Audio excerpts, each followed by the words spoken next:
What's up, guys? My name is Neil Piano, and you're watching this week's edition of Mofobo Network Presents, the best place to get the most up-to-date news in the wide world of sports.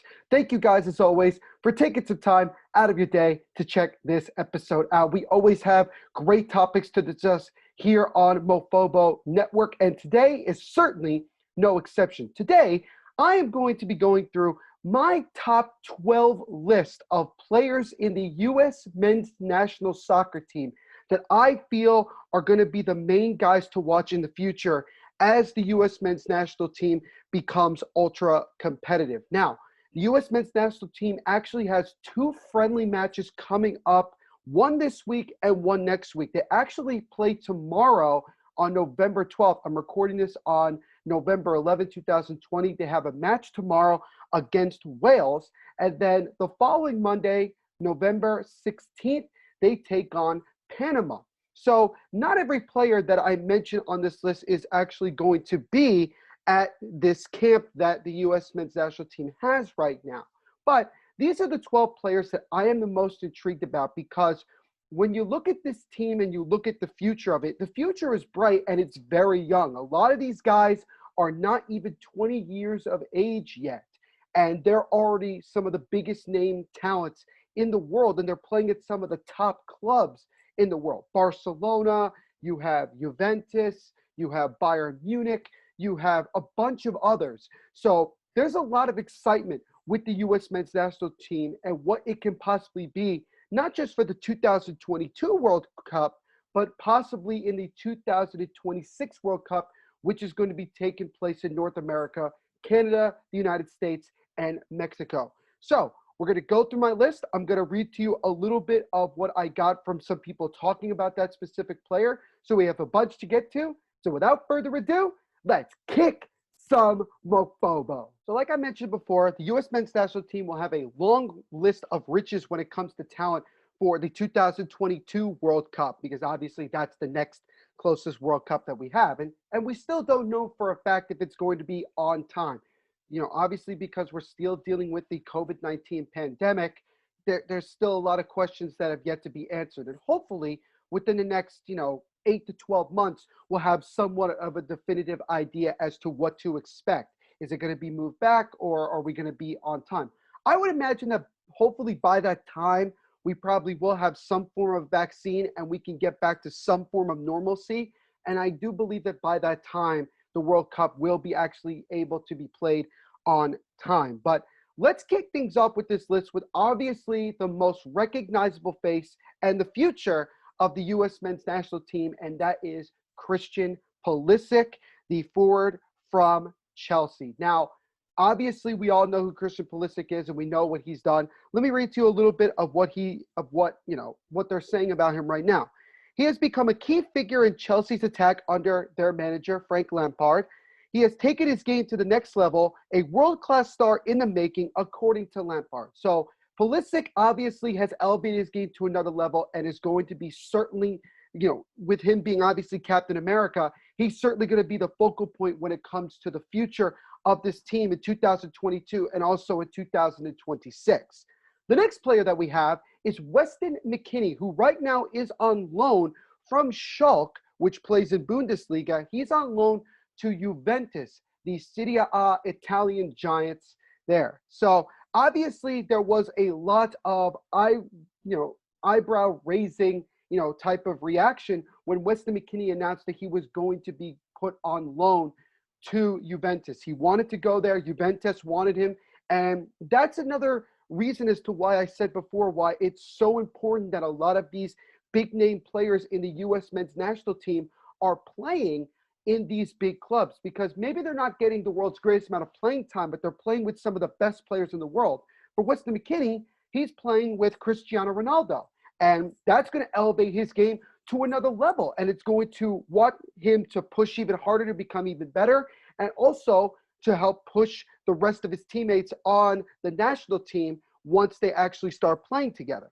Now, for Weston Mckennie, he's possibly the most versatile player on the U.S. men's national team, a dynamic midfielder who can play virtually anywhere on the attack. So this guy is what I would consider to be a Swiss Army knife type of player. I mean, this guy can be put in many different positions and have a ton of success. I believe he's been put in 2 or 3 different positions since he got to Juventus. So obviously, this kid can be used in many different areas, and he's a little bit older than some of the other younger players, but he's going to definitely be considered to be one of the leaders moving forward in 2022 and certainly also in 2026. Then we have our first major, I guess you would say, Major League Soccer, which is the main soccer league here in the United States, our first Major League Soccer star that is now playing in Europe. And that is Tyler Adams, who right now is at Red Bull Leipzig. Now, about a year and change ago, he made a lot of big news when he decided that he was going to be leaving the New York Red Bulls to move to RB Leipzig. And that was a huge thing, again, because it's an American-born player being recognized by a big club in Europe and saying, hey, we want you to come over here. We want you to play for us. And I think that that's really something that is certainly exciting. And speaking to a lot of Red Bulls fans, they are obviously ecstatic to see him playing over there and being successful, because not only does it help the brand of, Red Bull in general in the soccer world, but it helps the clubs involved in Red Bull, particularly New York Red Bulls, and it also helps possible new soccer fans here in the United States say, hey, there's somebody from our country that's doing really well over in Europe. Let's watch him a little bit more, and let's get more accustomed to the sport and also the league that is Bundesliga. Talking about Tyler Adams, he made a major step a few years back when he left RBNY, or the New York Red Bulls, as I mentioned, and going to the Bundesliga. He improved a bunch, and there's no questioning his talent. The only really question that a lot of people have, and I have as well, is that is he more of a right back or is he more of a central midfielder? He's had success in both areas, but it isn't really, there isn't much, I guess you would say, of an understanding as to, is he more for that position or the other? So I think that what you're going to see with Greg Berhalter, the manager of the U.S. men's national team, I think he might actually play him in both games that he's going to be involved in this upcoming week, and also just in general as to where does he best fit. I think that's really what you're going to see with him. But I think nonetheless, I think that Tyler Adams is going to continue to have a lot of success. He's played a lot more right back since he got to RB Leipzig, and it seems to have worked. Maybe that will persuade everybody to say, okay, he's a right back. But if he produces at that midfielder position, scoring a couple more goals, setting up some guys, with an offensive attack and the weapons that the U.S. men's national team will have offensively, they'll want to obviously make Tyler Adams be more involved on the offensive side of the ball. Now here comes 2 players that I think are the most exciting, at least from my opinion, that I'm really, really curious to see how they will perform once they get to the international stage. One of them has already had an opportunity to play with the U.S. men's national team. The other, this will be his first opportunity. And I think more than half of the roster that the U.S. team has in these 2 upcoming friendlies have never even played together, let alone played in a professional U.S. men's national team game. So a lot of, historical things are going to be happening over the next week. But the first of the 2 players is Sergino Dest, who was at Ajax and now this past summer decided to transfer to Barcelona, which was a huge, move for him and move for U.S. soccer players, because he became the first U.S.-born player to go to Barcelona and play for them. In only his second game, he was playing in an El Clasico versus Real Madrid. And that was a huge thing to see. And what I love about Sergino Dest, and I actually read an article about him. It was a Q&A that I guess they had for him, a one-on-one, so to speak, from ESPN. This kid is ultra confident, but he's also not cocky. He understands that this U.S. men's national team has promise and has the ability to become a possible World Cup contender. Maybe not in 2022. He said it would be more likely 2026. But of course, they're still going to try to compete as best as they can in 2022. Talking about Dest, this kid is another byproduct of Ajax's great development, arguably one of the best teams in Europe to go to when it comes to developing your game and taking that next step. He chose the United States over the Netherlands internationally. That was another big thing. He's, He's part Dutch, and a lot of people thought that he was going to go there with the connections that he had. But he decided he wanted to play for the U.S. men's national team. He felt like it would give him a better chance to play more. And obviously, the players around him, age-wise, fit his age as well. So he felt more comfortable that way. He's developed into a dynamic attacking fullback. The Ajax youth product provides an option at a traditional position of weakness for the U.S. and is sure to be a key figure for the next few years. I'm telling you guys, watch Barcelona and watch this kid play. And also this upcoming week when he plays for the U.S., watch him because this kid is special. Not only is he a tremendous player on the pitch, but he's also a tremendous person off. And he could be a big leader. He could be one of the 3-4, main captains, so to speak, that the team looks to because he has that confidence and belief in himself. And he decided to go to Barcelona because guess what? He plays with arguably the best player in the world and Lionel Messi and one of the most recognizable clubs. A U.S. player being part of the starting 11 for Barcelona is massive. And that will certainly help his development and also the belief in the U.S. men's national team that they will actually become ultra competitive very quickly. The other guy that I'm really excited about is Giovanni Reyna, who obviously is the son of Claudio Reyna, who had an illustrious career with the U.S. men's national team. He's nicknamed the American Dream because of his teammate Haaland decided to name him that because he just finds this kid so unbelievably talented. Right now, he's at Borussia Dortmund, and we're already hearing that he's getting some interest from other clubs. But I think for right now, Borussia Dortmund is where he's going to continue to play. Another big club that's tremendous on developing talent. They've developed some of the best talent we've ever seen over the last 15 to 20 years. Talking about Reyna, having truly broken through with Dortmund, Reyna is now a regular member of one of the most exciting young teams in Europe. Not bad for a teenager. His setting up is elite. This kid has an unbelievable knack for putting the ball exactly where the strikers need to have it.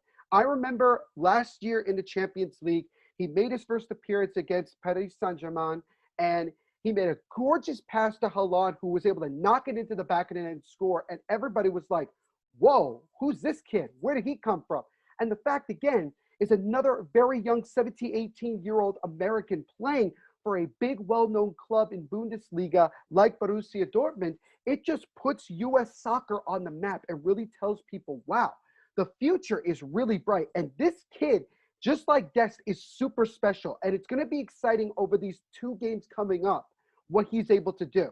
I'm not saying that these guys are going to be once-in-a-generational talents, but I do believe that this core of players and the rest of the guys I'm going to mention are all going to come together and become that U.S. men's national team that's really going to get the sport of soccer over the hump in the United States and actually compete for a World Cup title. Now, the next player is somebody that a lot of people already know. He's on a little bit of the older side, but still right about to begin the prime of his career, and that is at the goalkeeper position. That is Zach Steffen, who right now is at Manchester City. He obviously made a big move 2 years ago when he decided to leave the Columbus Crew of Major League Soccer to transfer to Manchester City.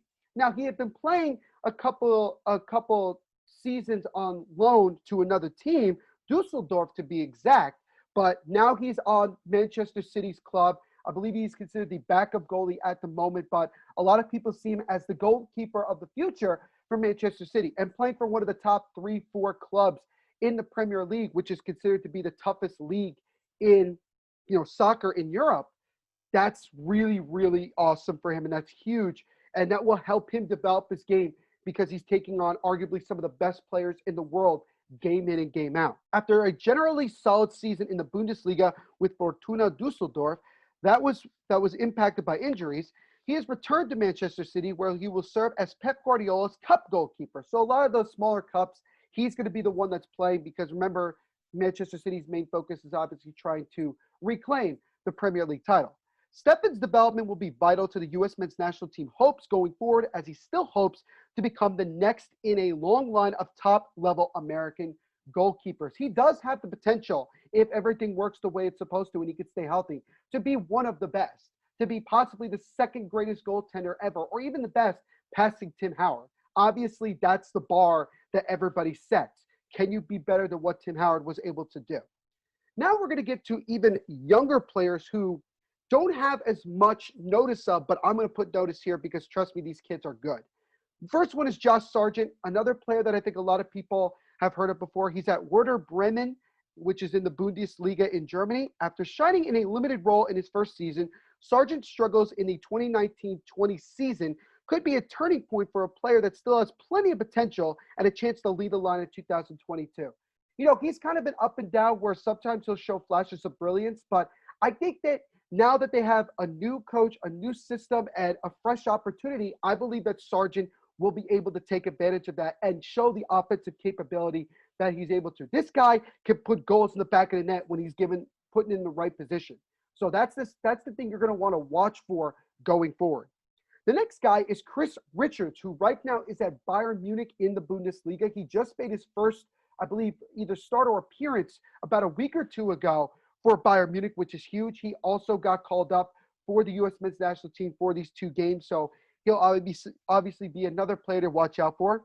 Having earned his first appearance for Bayern Munich during the tail end of the Bundesliga season last term, Chris Richards looks set to make a full-time leap to senior soccer in the very near future. The 20-year-old faces a very difficult task in breaking into Bayern's first team. And even if he doesn't, there's no shame in that. Chris Richards remains the brightest center back prospect in the U.S. men's national team pool. For Chris Richards, obviously he's one of those kids that unless he's able to make an amazing stride or, obviously some injuries get involved, it's going to be tough for him to see the field that much with how dominant, Bayern Munich is and how deep that they already are. But nonetheless, I think for him being there and being around a successful, club and learning from some of the best players in the world, like Robert Lewandowski, Alphonso Davies, who's, a Canadian-born player, another North American kid coming to, Bayern Munich. I think the sky's the limit for this kid. Another player that came from a development system in the United States, Major League Soccer, FC Dallas to be exact, comes over and play, and now gets an opportunity to play in Bayern Munich. And I think that now he's going to get more opportunities to play. And, maybe he gets put on loan to another club and starts to really shine. But I think this opportunity for him playing with the U.S. men's national team will help Bayern Munich look at him a little bit closer. I'm sure they're going to keep an eye on him to see how he performs. And if he performs admirably, I think that this kid will get a lot more opportunities moving forward with arguably the best team in all of Europe right now. Here comes another player that made some pretty big headlines about a couple weeks ago, and that is Brenden Aaronson, who right now is playing for the Philadelphia Union. But about a couple weeks ago, he made the announcement that he was going to be transferring from the Philadelphia Union to Red Bull Salzburg at the end of the MLS season. So once the MLS season ends, he will be going over and playing for RB Salzburg. Aaronson is a player that is very much on the rise. Having broken out in the MLS last season, each and every game, the teenager shows improved vision and an improved ability to read the game. And at just 20 years old, there's still plenty of room for improvement within a Union team that already trusts him fully. However, he won't be there much longer, having agreed to join RB Leipzig in 2021. Now, the Union obviously finished this season winning the Shield as the best team points-wise in the regular season. They're obviously going to be one of the favorites to win the MLS Cup. Aaronson is a main focal point, and obviously he would like to try to finish his time in the MLS with a championship for the Union. But going to Salzburg, he has a chance to get into the starting 11 right away. Jesse Marsch, an American head coach. Obviously, he also worked for the New York Red Bulls. He was a head coach there before he went to Salzburg. Now he's the head coach in Salzburg. This is an opportunity for him to have some sort of familiarity, with obviously an American coach being his head coach in a European, club. And so again, this is another kid that has the opportunity to really take that next step to really being somebody that the U.S. men's national team just can't play without. And so I think that that's really exciting thing. Another Major League Soccer product going to Europe and gaining that attention just shows how well the development has been over the last 5, 6, 7 years in the United States for some of these young, talented players. The next guy I'm interested in is Paxton Pomykal, who right now is playing for FC Dallas in Major League Soccer. Few players have taken a bigger leap in the last year than Paxton Pomykal, who grew into a game-changing midfielder for FC Dallas in 2019. The 20-year-old contributes on both sides of the ball, and he's only getting better. As a result, expect European clubs to come knocking and Berhalter to integrate him going forward, even if a recent injury will serve as a setback. This kid is another one of those Major League Soccer prodigies that could very well be in Europe within the next year or two. I expect him to. And I think that I do believe he actually is getting an opportunity to play with the U.S. men's national team right now. I'm not 100% sure. But he's a kid that, honestly, if he can play both sides of the ball really well, he's going to become valuable for not just the club, but also for country as well. And that's going to make Berhalter be more excited to put him in, because if you have the ability to be productive in multiple facets of a match, you're going to get more opportunities to get into the game, whether it's starting or being one of the first guys to come off the bench. You are going to be given way more opportunities. And I think Pomykal has the opportunity where if he can continue to grow and stay healthy, he will get more and more attention from European clubs, and he'll have to make that decision. I think that there's going to be some big name clubs that are going to be coming and knocking on his door. And I think he may take that same route that we've seen from other guys like Dest, McKennie, Reyna, going to these big clubs and taking that next step in your development as a soccer player. Now, we're down to the last two players, and both of these guys have, not necessarily taken that next step, but they're still very young and early on in their development. And I think that playing for the U.S. men's national team and also being where they are club-wise is going to benefit them tremendously. The first one is Konrad de la Fuente, who actually is with the U.S. men's national team at the moment. And he's at Barcelona, but he's not on the first team. He's on the Barcelona B team at the moment. And Dest has said tremendous things about this kid, and that he really is on the precipice of jumping to the senior squad. And I think that's something to keep our eye on as this season progresses, because I think if the season continues to go the way it's going and De La Fuente continues to play the way he's been playing, I think this kid has that opportunity.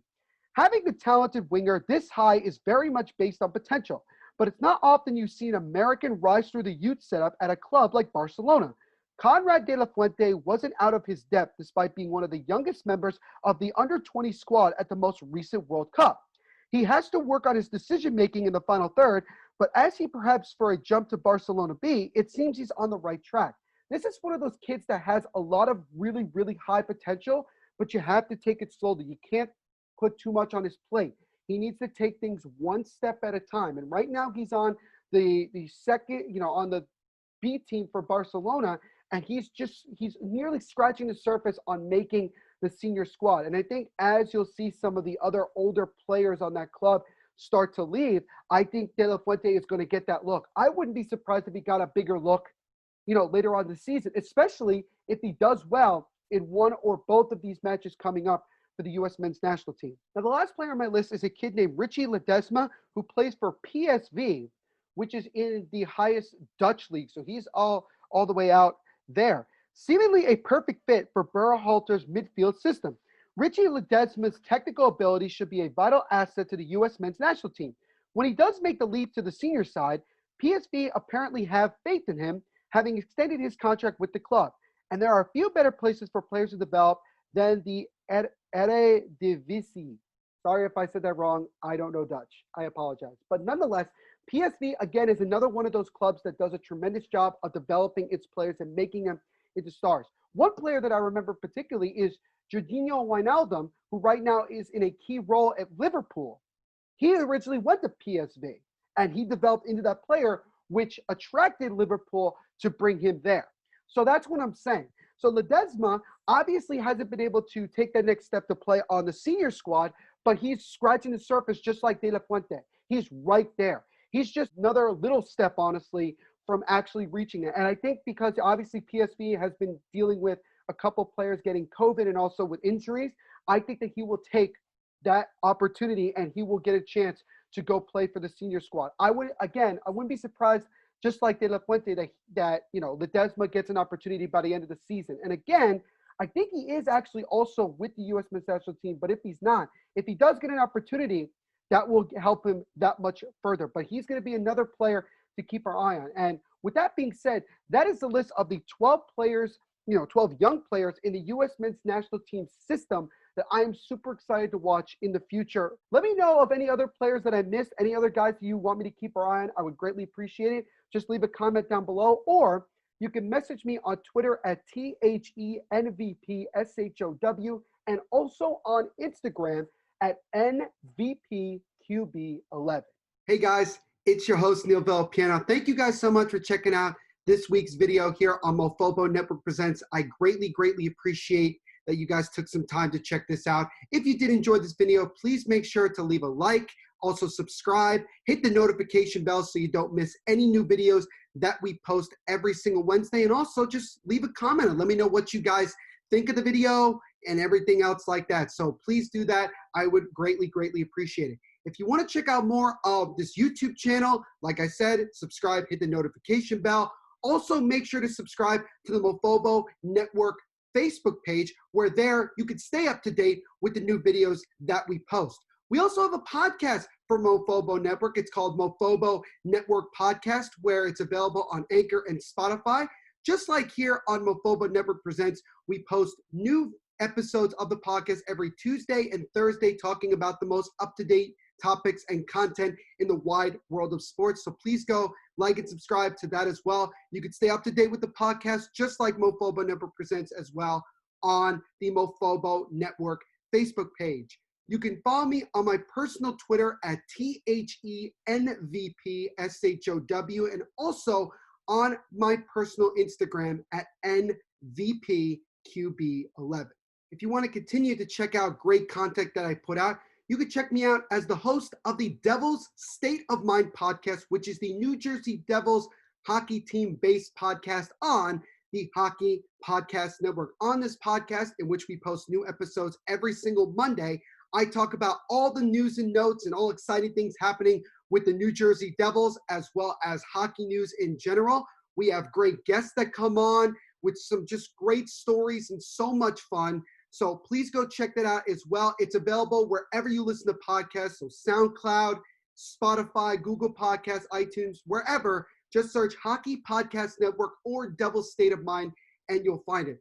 Please also go check out hockeypodcastnetwork.org, where there you can see all the team-based podcasts and just other great hockey podcasts that we have on this network. So if you're a hockey fan, or if you're not, or if you just want to learn more about the sport, please go check it out, hockeypodcastnetwork.org. We have a Twitter for the Devils State of Mind podcast at Devils State. We have an Instagram at Devils State of Mind. And just like Mofobo, we have a Facebook page where there you can stay up to date with the new episodes of the podcast posted every single Monday. And also on all of those, there is a link to the Devils State of Mind website, where also if you just bookmark it, you can see all the new episodes that we post. So please go check that out as well and support me on there. And last but certainly not least, go check out my book right now on Amazon.com as well as Barnes & Noble. It's titled JETS Pain, Pain, Pain. It's about the pain and suffering of being a Jets fan for the Jets fan. And so, I mean, obviously you look at the fact that the Jets off to an 0-3 start, not really that great.